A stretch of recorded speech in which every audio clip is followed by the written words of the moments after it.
और रोडों का काम है तो केंद्र की तरफ से, गडकरी जी की तरफ से जो हो रहा है वो सब जानते हैं। पब्लिक को गुमराह किया जा रहा है। पायलट साहब के जो कार्यकाल में जो काम हुआ है वो बताए तो सही भाई ये काम हुआ है।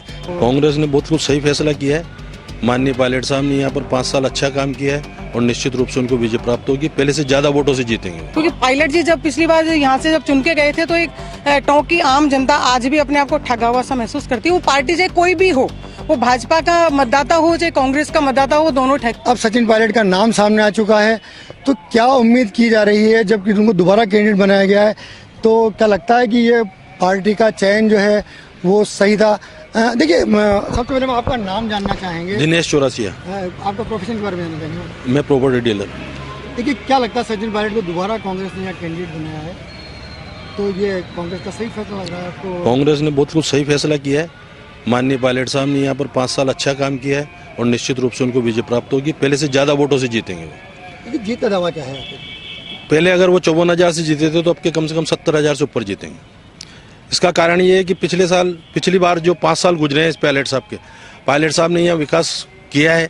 यहाँ चाहे वो शहर के विकास की बात करो तो सीवरेज लाइन का काम हुआ है जो पहले बंद हो गया था, अब सीवरेज लाइन का काम हुआ है। इसके अलावा वाटर लाइन के लिए नई पाइपलाइन डली है, उससे लोगों को पानी की सुविधा मिलेगी। गेलोद रपटे का निर्माण हुआ है। गेलोद पे जो एक पुलिया बनी है उससे कई लोगों को ये फायदा होगा कि 60 किलोमीटर बरसात के अंदर इधर उधर जाना पड़ता था लोगों को, वो 5 किलोमीटर के दायरे के अंदर आ जाएंगे। छान रपटा जो बना है, इससे न केवल लोगों को आवागमन की सुविधा मिलेगी बल्कि ये मान लो आप कि सिंचाई का भी साधन एक तरीके से लोगों के पास उपलब्ध होगा।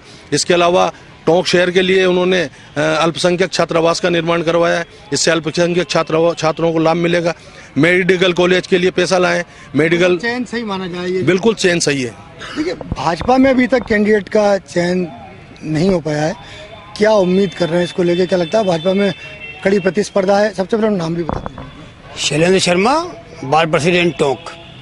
क्या लगता है?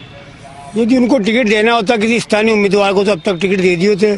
शायद पिछली बार की तरह कोई न कोई ऐसे उम्मीदवार की कोई लाना चाहते हैं। अभी तक भविष्य गर्भ में है कि किससे लड़ाएंगे किससे नहीं लड़ाएंगे, अभी तक तो कोई घोषणा की नहीं उन्होंने।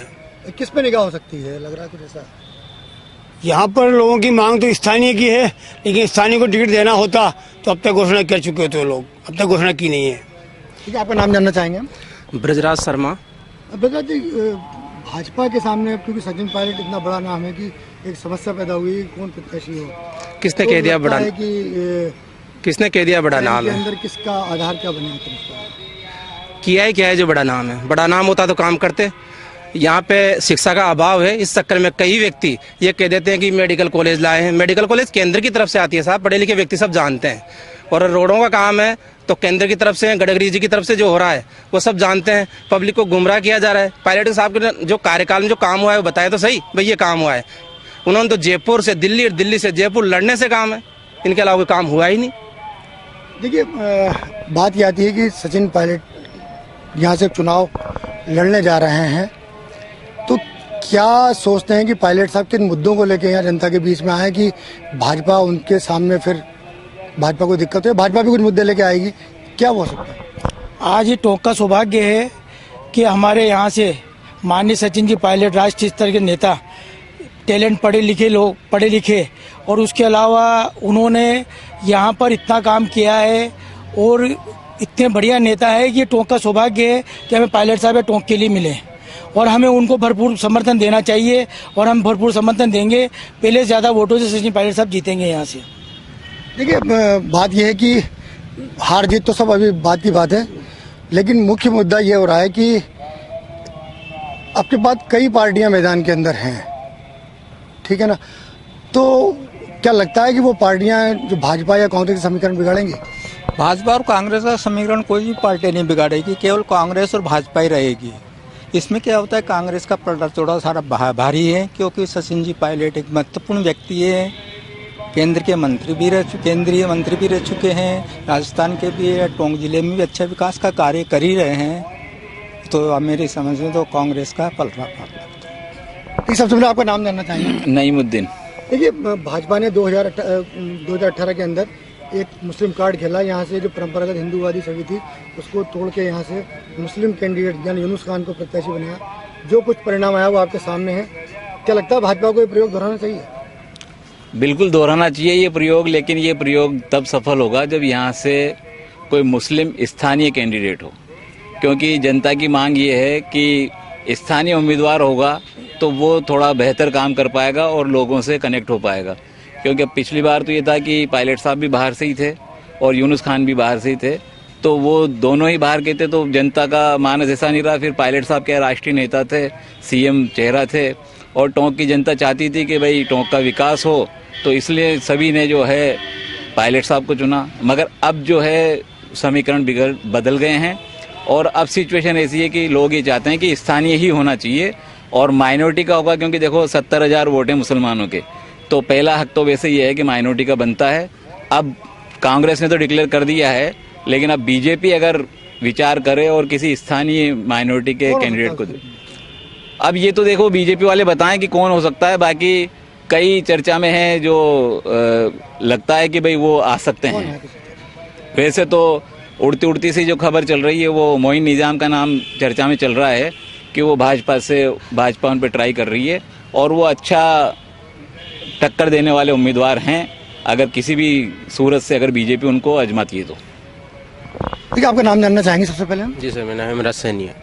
हेमराज जी, बताएं कि भाजपा को अब कैंडिडेट चुनना है क्योंकि कांग्रेस अपना कैंडिडेट घोषित कर चुकी है जी, तो क्या उसके लिए जातिगत आधार होना चाहिए, लोकप्रियता उसका आधार होना चाहिए या स्थानीय मुद्दा होना चाहिए? सर, उसका आधार है विकास।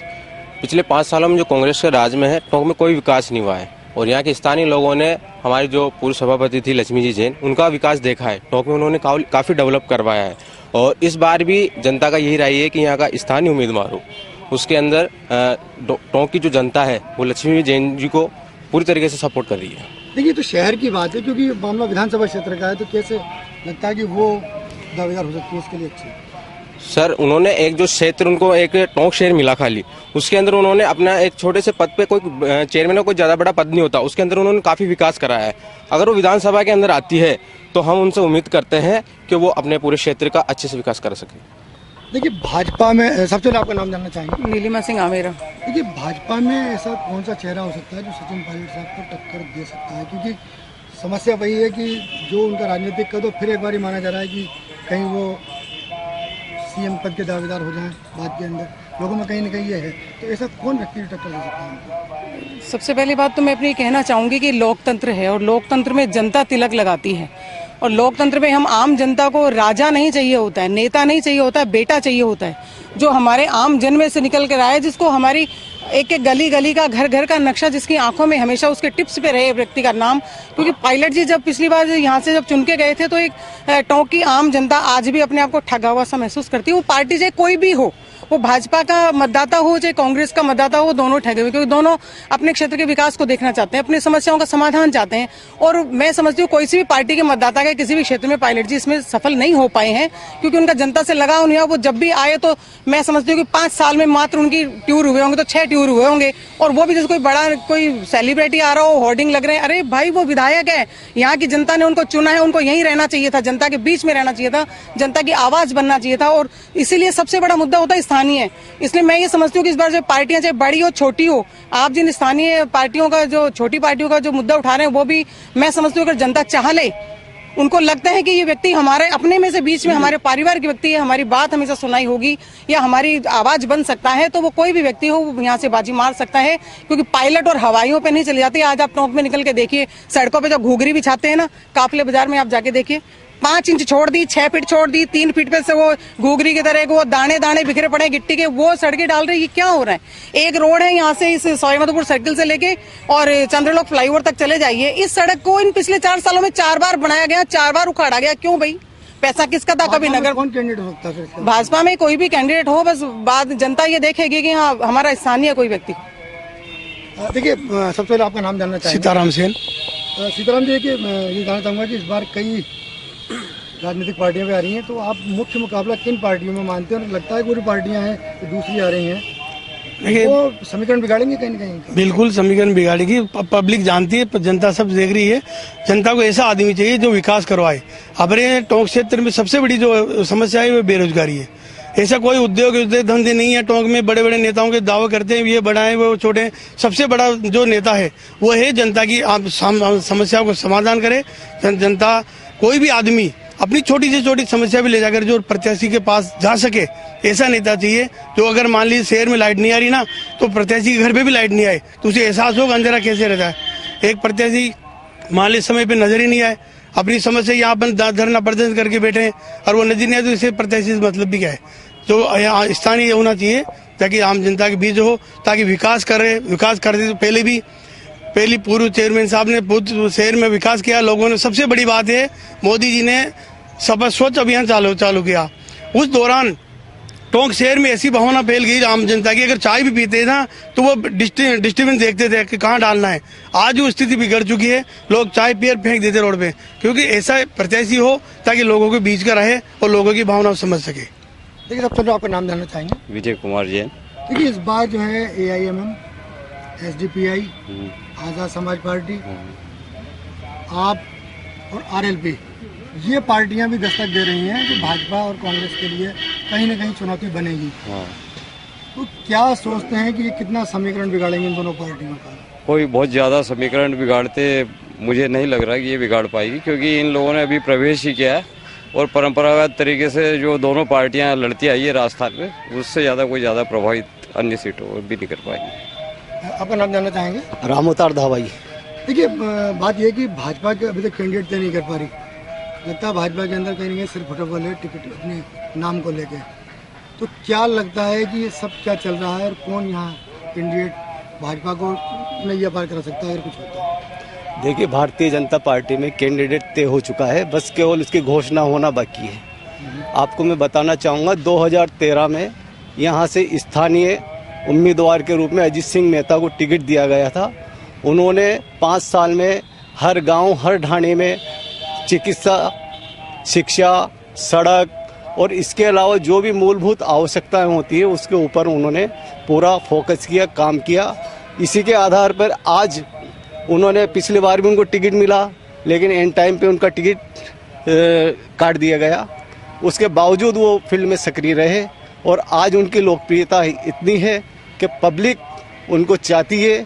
पब्लिक का मानना है कि इस बार भी अजीत सिंह मेहता को टिकट मिले और चाहे से उनके सामने कोई भी हो, वो उनको शिकस्त देने में पूरी तरह सक्षम है। नाम बताएं आपका। राजभंवर सैनी। राजभंवर जी, ये जानना चाहूँगा कि देखिए पायलट साहब के नाम की घोषणा हो चुकी है, तो भाजपा के अंदर और पार्टियों के अभी तक कैंडिडेट घोषित नहीं हुए हैं। देखो तो क्या लग रहा है ये सब कुछ? इसमें कोई दो राय नहीं है कि सचिन पायलट जी का नाम बहुत बड़ा है, लेकिन पिछले 5 वर्षों में हम देखें विकास तो हर पार्टी करती है, जिनका जो बजट होता है उसके अकॉर्डिंग सारे बजट विकास कार्य किए जाते हैं, चाहे वो सड़क का हो, चाहे शैक्षणिक व्यवस्था की हो, किसी भी तरह का विकास बजट के अकॉर्डिंग होता है। रही बात कि सचिन पायलट जी है बड़े नाम, लेकिन पिछली बार उनको कई सारे बेनिफिट मिले थे, लेकिन अब जनता की ये पुकार है कि रहने को कांग्रेस के अंदर भी, टोंक के अंदर भी काफ़ी ऐसे बड़े बड़े दिग्गज व्यक्ति हैं, चाहे वो सामाजिक दृष्टि पे मानो चाहे राजनीतिक दृष्टि पे, लेकिन उनको अभी तक वो मौका क्यों नहीं मिल रहा कि एक स्थानीय कैंडिडेट को कांग्रेस मौका दे, अभी तक वो मिल नहीं पा रहा। रही बात भाजपा की, तो डेफिनेटली सचिन पायलट जी का नाम बड़ा है, लेकिन टोंक के अंदर भी ऐसे दिग्गज बीजेपी में भी है, वो डेफिनेटली उनको टक्कर देंगे। आपका नाम जानना चाहेंगे। अखिलेश सैनी, माली समाज टोंक से हूँ। देखिए लगातार कई नाम सामने आ रहे हैं भाजपा के अंदर जो कह रहे हैं कि ये टिकट के दावेदार हैं। क्या लगता है जो भाजपा की तरफ से टिकट मिले, जिसमें को मिले, उसका आधार जातिगत हो, धार्मिक हो या स्थानीय हो या लोकप्रियता? देखो माली समाज से हमारी मांग चली आ रही है, टोंक जिले की 4 सीटों में से 1 सीट माली समाज को दी जाए। माली समाज 1980 से लेकर आज तक भारतीय जनता पार्टी को वोट देता है। भारतीय जनता पार्टी ने एक बार भी मौका नहीं दिया, एक बार भी दिया लड़ाई के माध्यम से तो प्रभुलाल जी सैनी साहब को दिया, उसके बाद में उनको मंत्री बनने के बाद में हटा दिया गया, फिर उनको टिकट काटा गया, फिर हिंडोली मिला, हिंडोली से हटाया, फिर अंतावारा दिया गया। लगातार ऐसा कि माली समाज जो एक साथ 99% वोट माली समाज भारतीय जनता पार्टी को देता है, फिर भारतीय जनता पार्टी माली समाज को बहिष्कार कर देती है टिकट का। इस बार भी अगर भारतीय जनता पार्टी माली समाज टिकट नहीं देती है, चाहे प्रभुलाल जी सैनी साहब को टोंक जिले से, टोंक विधानसभा क्षेत्र से टिकट जाए, तो सचिन साहब का मुकाबला वही कर सकते हैं। देख क्या लग रहा है कि मुख्य मुकाबला किन पार्टियों में होने वाला है, क्योंकि इस बार भाजपा और कांग्रेस के अलावा और पार्टियां भी है, तो वो जो आई हैं क्या सिर्फ समीकरण बिगाड़ने आई हैं या जीतने के उद्देश्य से लग रहा है आपको? सर, और पार्टी तो जीत तो नहीं सकती, बाकी समीकरण जरूर बिगड़ेगा, क्योंकि आम आदमी पार्टी भी आई हुई है, वो भी समीकरण बिगाड़ेगी। और आज स्थानीय उम्मीदवार को टिकट मिलना चाहिए, चाहे वो अजीत सिंह मेहता हो, चाहे लक्ष्मी जैन हो। लक्ष्मी जैन का देख लो आप विकास, हम आज यहाँ भी बैठे हुए हैं, उन्हीं की देन है। देखो आज गार्डन बिल्कुल चमन है, और यहाँ शिक्षा का अभाव है, बेरोजगारी है, फैक्ट्री लगना चाहिए। सचिन पायलट साहब भी चाहते तो एक दो फैक्ट्री और लग जाती तो विकास होता, बेरोजगारी खत्म होती। हम तो यही चाहते हैं, बेरोजगारी खत्म होना चाहिए। देखिए, आपका नाम जानना चाहेंगे? अशोक बेरवा। देखिए, इस बार कई रीजनल पार्टी या हम कहें कि नेशनल पार्टी जो भी हैं वो भी अपने मैदान के अंदर है। AIMM है, आज़ाद समाज पार्टी है, SDPI है, आम आदमी पार्टी है और RLP की इस बार दस्तक दे रही है। तो क्या लग रहा है कि ये पार्टियां कितना प्रभावित करेंगी चुनाव में? मतदाता कितना उधर भी जाएगा या कुछ? पार्टियां सभी उतरेगी और उतरेगी, सबको अपना अधिकार है, लड़ना चाहिए।